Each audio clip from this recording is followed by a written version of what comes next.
आज की कहानी का टाइटल है, क्या आपके साथ भी ऐसा हुआ है कभी? गेट पर कोरियर वाले को देखकर पल्लवी सोचने लगी, उसने तो कुछ सामान भी ऑर्डर नहीं किया, फिर ये क्या लाया होगा। पल्लवी की गेट खोलते ही कोरियर वाले ने उसके हाथ में शादी का कार्ड थमा दिया और हंसते हुए बोला, 1 महीने पहले ही किसी ने आपको शादी का कार्ड भेज दिया है, तब तक तो शायद आप भूल भी जाओगी। पल्लवी ने झट से कार्ड देखा और उससे बोली, नहीं भैया, वह भूलेगी नहीं, उसकी मौसेरी बहन की शादी है। गेट बंद करके तसल्ली से उसने कार्ड पढ़ा और शादी में चलने का मन बना लिया। वो सोचने लगी कि कितने सालों बाद उसके मायके में शादी निकली है, इस बहाने सभी से मिलना हो जाएगा। वो क्या पहनेगी, क्या शादी में देगी, इसी बारे में सोचने लगी। शाम को जब उसके पति उमेश ऑफिस से आए तो वो उन्हें शादी का कार्ड दिखाते हुए बोली, आप पहले से ही छुट्टी के लिए ऑफिस में बोल देना, अब की बार वो छुट्टी ना मिलने का बहाना नहीं सुनेगी। मौसी ने शायद इसलिए 1 महीने पहले ही कार्ड भेज दिया है। उमेश कार्ड पढ़कर बोले, मौसी ने 5 स्टार होटल में शादी का आयोजन रखा है, उनका बहुत पैसा लग जाएगा। अरे एक ही तो बेटी है उनकी, दोनों नौकरी करते हैं, उन्हें किसी चीज की कोई कमी तो नहीं है। अब शादी में भी पैसा खर्च नहीं करेंगे तो कब करेंगे? पल्लवी बोली, मौसी जी की ससुराल में तो सब बहुत पैसे वाले हैं, उनकी और हमारी हैसियत में तो बहुत अंतर है। अब उनके यहाँ शादी में कुछ अच्छा ही देना पड़ेगा, वरना कहीं ऐसा ना हो कि हम उपहास का केंद्र बन जाएं।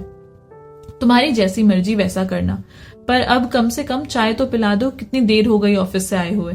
हाँ हाँ अभी लाई। ऐसा कहकर पल्लवी रसोई में चली गई और थोड़ी देर में चाय नाश्ता बनाकर ले आई।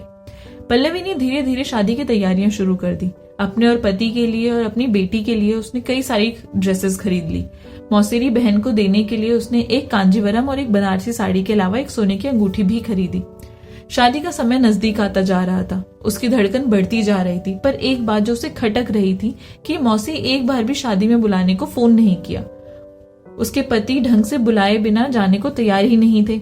पल्लवी ने अपनी मम्मी से इस संदर्भ में बात करी तो वो बोली, उनके पास तो बहन का फोन आया था, वो कह रही थी कि कार्ड तो फॉर्मेलिटी के लिए सभी रिश्तेदारों को डाल दिए हैं, पर केवल खास खास लोगों को ही फोन करके आने को कहा है। ऐसा सुनकर पल्लवी का दिल बैठने लगा। वो तो शादी के नाम पर काफी खर्चा कर चुकी थी। शाम को उसने अपने पति को सारी बात बताई तो पहले तो वो बहुत गुस्सा हो गए और बोले कि तुम्हें ही बहुत जल्दी लग रही थी खरीदारी करने की, बेबाद इतने पैसे खर्च हो गए। उमेश थोड़ा शांत हुआ तो बोले, आजकल लोग बाग होटल में शादी तो रख लेते हैं, पर वहां प्लेट का हिसाब होता है, 400-500 लोगों का खर्चा भी लाखों में बैठ जाता है। ऐसे में लोग बाग मोटा मोटा अंदाजा लगाते हैं कि शादी में आने वाला कितनी धनराशि देगा और उन्हें बुलाना फायदेमंद होगा या घाटे का सौदा। ये सब सोच विचार कर ही फिर वो बुलाने के लिए फोन करते हैं। अच्छा हो अगर ऐसा लोग फॉर्मेलिटी के लिए कार्ड भी ना भेजे, ताकि दूसरा कोई बिना बात तैयारी ना करे। यह तो अच्छा हुआ उन्होंने मम्मी जी को असलियत बता दी, अब शादी में जाना कैंसिल। पल्लवी का तो खुद ही अब जाने का मन ही नहीं हो रहा था। वो सोचने लगी, आजकल रिश्ते नाते भी पैसे के तराजू में तुलने लगे हैं। दूर पार के रिश्तेदार भी अगर अच्छी हैसियत रखते हैं तो उन्हें हाथों हाथ लिया जाता है, वही अगर अपने सगे रिश्तेदार भी कम हैसियत रखते हैं तो उन्हें इग्नोर कर दिया जाता है। पल्लवी को आज तो सबक मिला था। वो उसे आहत तो बहुत हुई, पर आगे के लिए वो सचेत भी हो गई। अक्सर ऐसा होता है, आप लोग भी कभी ना कभी इस तरीके की सिचुएशन में जरूर पड़े होंगे। अगर आपका कुछ एक्सपीरियंस है तो आप मेरे साथ नीचे शेयर कर सकते हैं। एंड आई होप आपको ये कहानी पसंद आई होगी। अगर कहानी अच्छी लगी है तो चैनल को प्लीज सब्सक्राइब कर दीजिए, लाइक कर दीजिए और अपने प्यारे प्यारे से कमेंट नीचे ड्रॉप कर दीजिए। मिलूंगी आपसे नई कहानी के साथ, तब तक के लिए बाय बाय।